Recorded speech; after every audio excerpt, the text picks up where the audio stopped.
Happy New Year everyone, and welcome to my video on Formula 1 2017. The first race will be in Melbourne on the 26th of March, but before then we're going to get into a few episodes talking about what's been going on in the news. There has been quite a lot of news actually.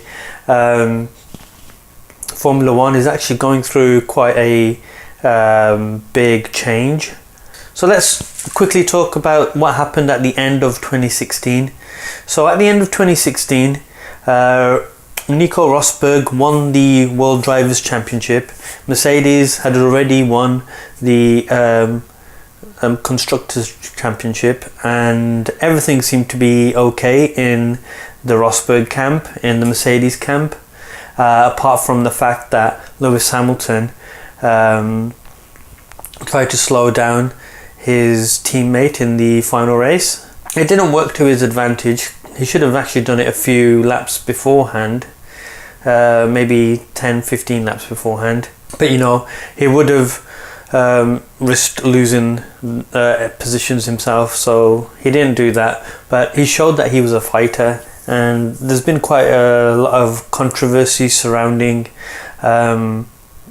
his decision to drive for himself instead of the team, which I don't know, it's a non-issue for me. So a driver is a driver and he'll always drive, and this is one thing that really impresses me about Lewis Hamilton. He's like the racing drivers of old who basically are there to drive. They're not there for the paycheck, they want to win, and you know, he makes no apologies for the fact that he wants to win. And it's nice to see that, because that's what we like as fans. We want to see some excitement. We want to see, you know, drivers, well, they are risking their lives, but we want to see them risk everything for that one chance. So, you know, it was good.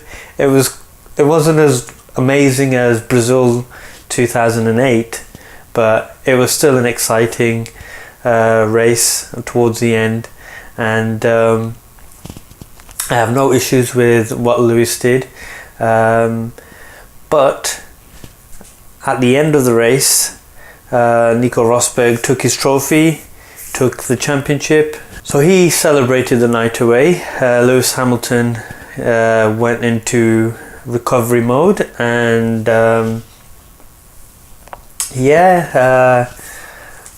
5 days later, Nico Rosberg announced his retirement from Formula 1. I have to respect him for that, because he's now given other people opportunities instead of just being there in the sport for years and years and years and not having any not having any other chances to win. And he took the right decision, I think, because he's not the kind of driver that will get another chance at winning. So he's left the game at the top. He doesn't need to defend it to anyone, and he's basically put the playing field back to zero, which is pretty good. So Nico Rosberg for me was a bit of an annoying git, but I'm actually happy that he did what he did and retired. Not because I want Lewis Hamilton to have no one to challenge him. Max Verstappen was the only one to give both of the Mercedes drivers any kind of, you know, run for their money. So you know, new blood. It looks to be interesting for next season.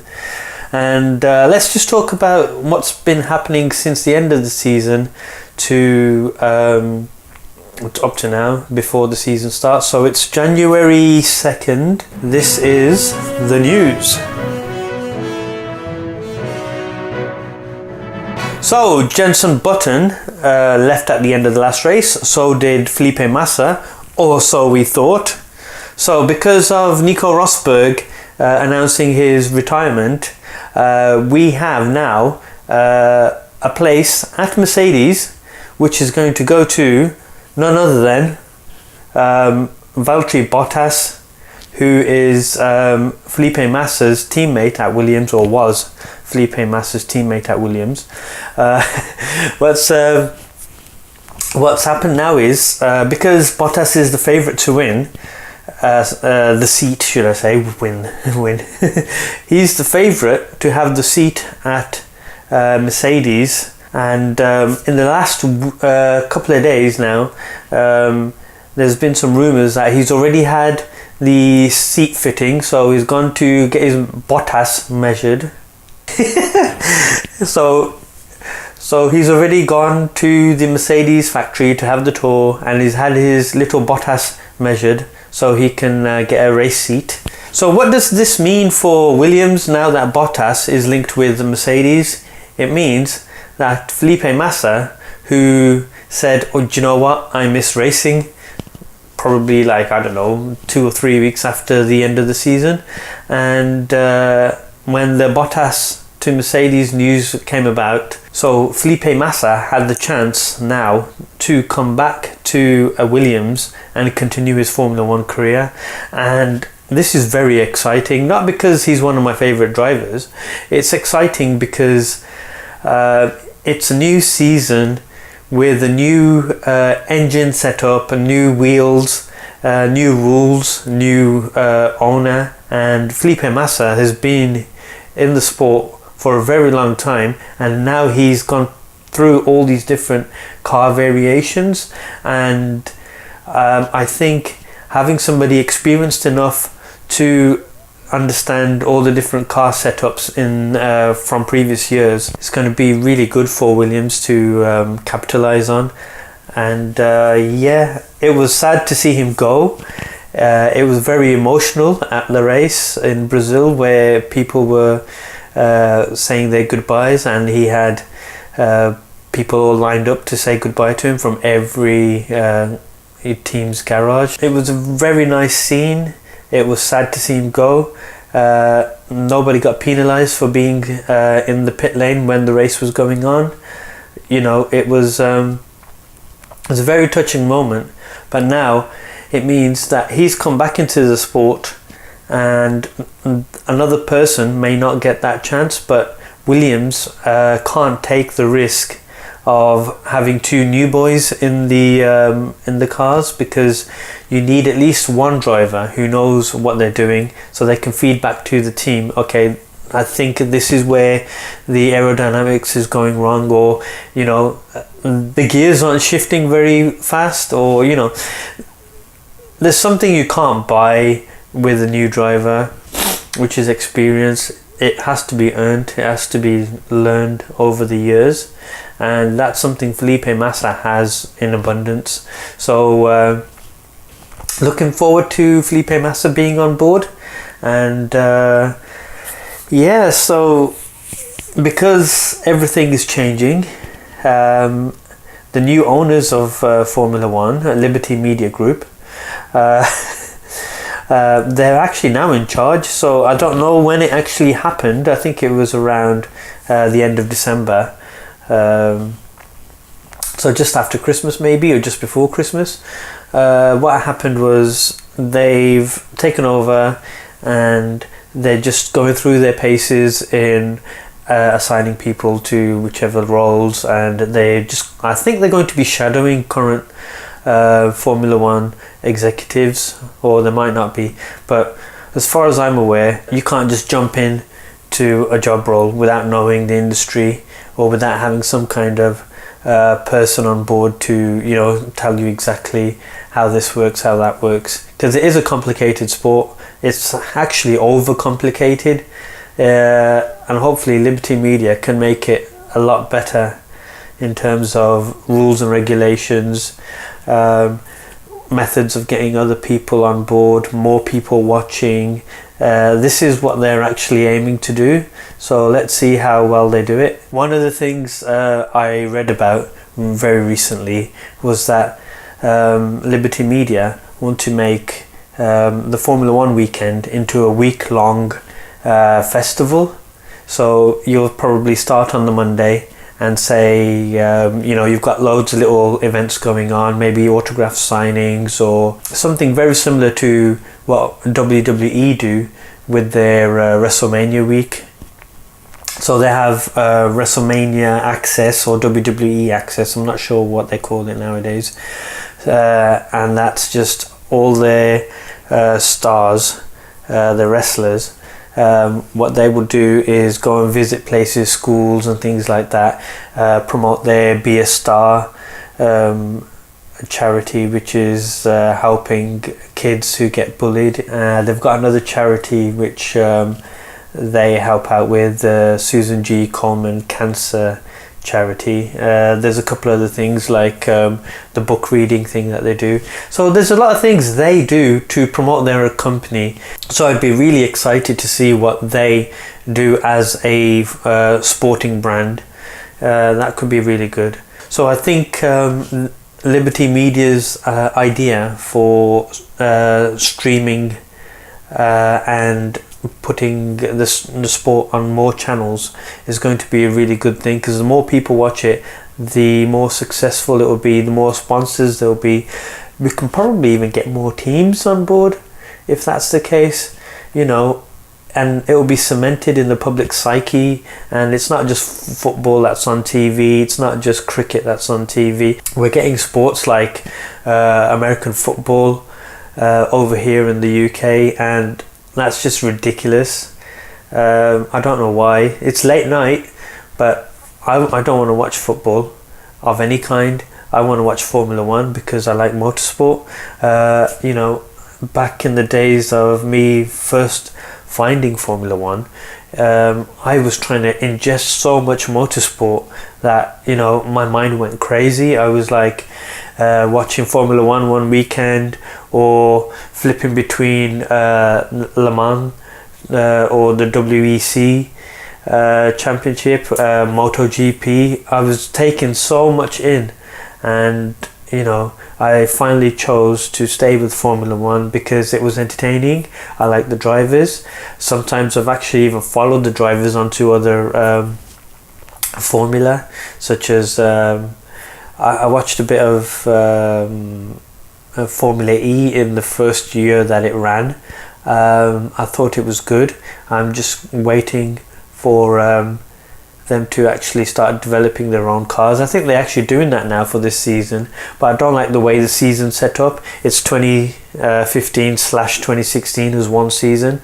I'd like it to be a yearly thing where it's 2016, 2017, 2018, like that. But that's just one gripe I've got. If they drive the ticket prices down, they'll have more grandstands filled, they'll have more spectators watching at the venue, and it will mean more money for everybody involved. So, you know, it would be good if they could do that. Hopefully Liberty Media will. Alright, so one of the funny things I came across was a article saying that Adrian Newey thinks the new hybrid engines are really shit, and I would have to say I don't think they're shit. I think they haven't come into their element yet. Obviously the idea is to have a smaller engine and try to eke out as much power as possible, and obviously use hybrid systems like battery charging with the ERS devices and what have you. It will come into its own soon. The whole idea is to be a bit more environmentally friendly. So, you know, as a motorsport enthusiast and a car fan in general, I don't want to see the Formula 1 cars, you know, go down in power any further. I'd like to have them like more souped up, more power, more bigger engines. This is the world we're living at the moment. So the technology in Formula 1 always finds itself into road cars, and if Formula 1 can make a really good hybrid engine where we are using less fossil fuels, it would be amazing, because they're not going to last forever, these fossil fuels. We will need a replacement, and until we find the replacement, a hybrid solution is quite a good solution. in my opinion. So that's my 2 cents on that. Now let's get back to Formula 1. Okay, so Ferrari have hit back at Sebastian Vettel and have told him, look, calm down, please calm the fuck down for Formula 1 2017. If you don't, you know, we're gonna fall out. And I can understand his frustrations. He's a 4-time world champion. The car's not there. I don't think it will be there for a while yet. The Formula 1 calendar is looking really good at the moment. So we start in March 26th and we end November 26th. Yeah, we finish November 26th. So that's my rundown on Formula 1. I will be doing other videos on the run up to the Formula 1 season. So we'll talk about the new rules, the new specification for the cars, new drivers, and just what I think is going to happen. So till my next video, what I will do is just give you a quick rundown on what I think may happen in 2017.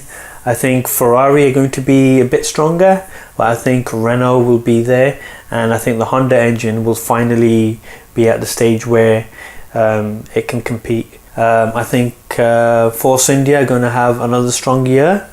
I think Williams is going to go into a bit of a rut, to be honest with you, in the first 2 or 3 races, and anything after that I think they'll come back strong, and I think they'll be challenging Force India. I hope Daniel Ricciardo does really well. I hope Max Verstappen does really well. If I had to choose between the 2 drivers, I'd choose Daniel Ricciardo.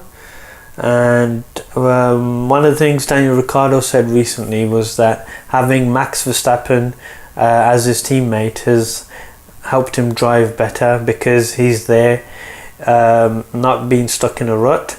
He's having to chase, he's having to fight, and you know, that's what racing is all about. I think he's going to have a good year next year, and he deserves it.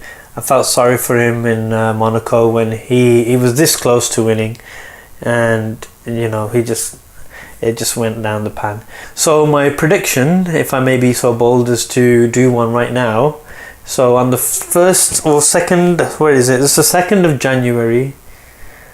I predict Lewis Hamilton will be 4 times world champion, and I think Daniel Ricciardo will come 2nd in the world championship, and I think Valtteri Bottas is going to have the year of his life, and he may even overtake Lewis Hamilton in that respect, because he is a fast driver. I think he'll finish 3rd. Well, I'm hoping he'll finish 3rd.